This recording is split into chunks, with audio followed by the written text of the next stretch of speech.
I'm delighted to introduce Ted Gee, the founder, owner of Live Music Tutor. Ted, we've had a chance to chat with you a bit during this year. I'd love to hear just a quick overview. How long has Live Music Tutor been in business? Yes, thank you, Mary. And, it's great to be part of the NAMM family and really continue to help support music education and really access to all. But Live Music Tutor began its journey in 2011, so almost 10 years old now.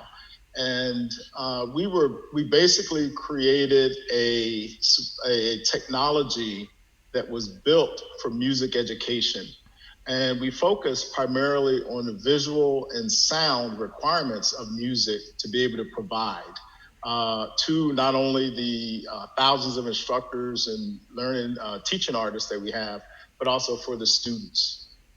So then something happened this year. Something happened that turned Live Music Tutor into a interesting supplemental experience, possibly to the in-person instruction, to the only option that all of us had. So tell us what this last year's been like, all leading to the question of as we move to the after time, how will this technology continue to interact with the in-person learning experience? So tell us about this year for you. Yeah, this year has been very interesting. Our business has grown almost about 3,000%. But the bigger issue was that before the pandemic, there was a lot of reluctance and learning that was required to really understand or even have acceptance for online education, and making sure, number one, that we were not replacing the teachers in the classroom or taking jobs away.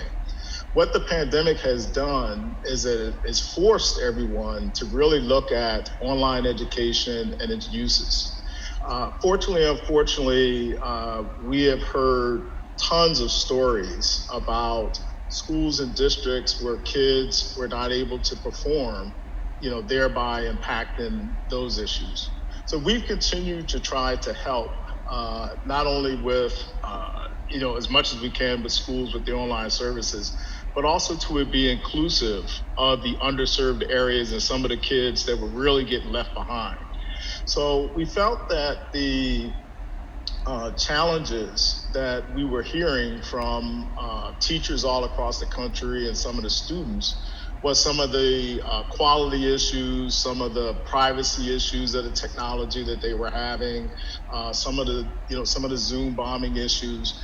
And we spent a lot of time trying to educate on different types of quality technology that's available. And one of the things that we became most proud of, and we think that have been accepted really well, is that we're just releasing a technology that will get us to virtual performance and virtual rehearsals. And we're running a pilot now. We're preparing to run a pilot now with a couple of higher ed institutions. And we think that technology as a whole will continue to be a part of education and definitely a part of the opportunity to reach more, provide more access to all kids. And even whether it's a hybrid solution or whether it's for many schools that will remain virtually, it would be an opportunity for them not to take just basic music lessons, but they'll be able to do performances, additional music classes that will be more engaging than just a traditional online learning. So you actually are addressing the issue of latency, right? That we have all lived through, and we perform with each other on mute, right? Is how yes. So that's very. Go ahead. I'm sorry. So from your perspective of before COVID, with an experience, a learning experience that was really valued, and it was increasingly valued by our in-school music educators, is my understanding, right? I mean, our in-school music, we're seeing it as really as a quality supplemental instruction, right? That was absolutely.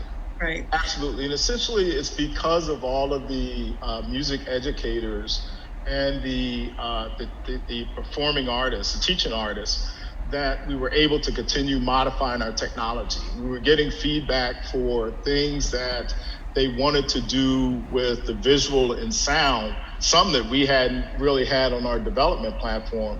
But it was because of the feedback of the music educators really across the country and the teaching artists that gave us input into the development that really helped us to get to the level of quality of technology that we have today.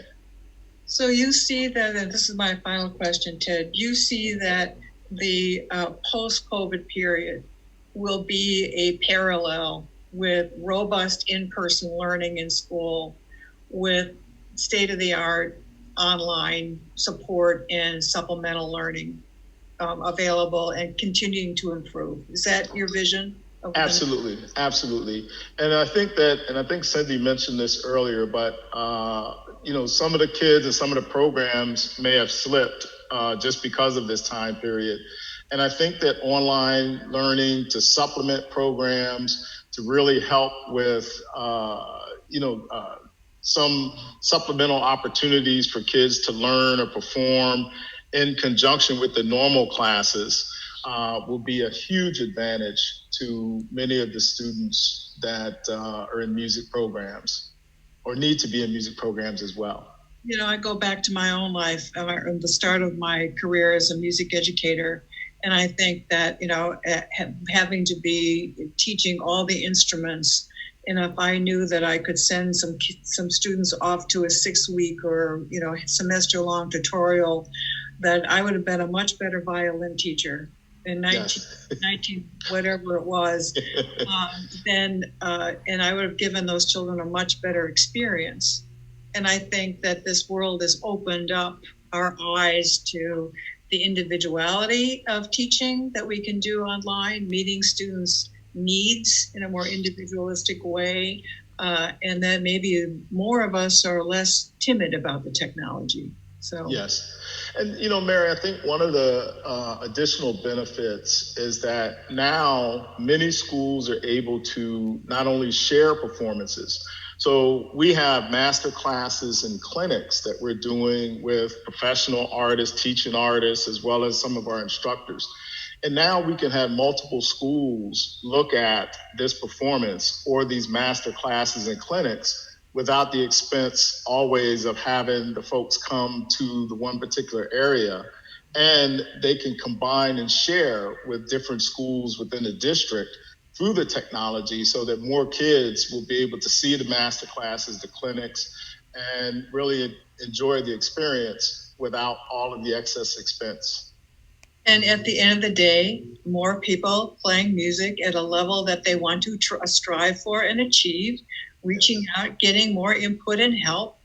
I only see more of an upside. In fact, I might have to log on to improve my ukulele skills. Yes.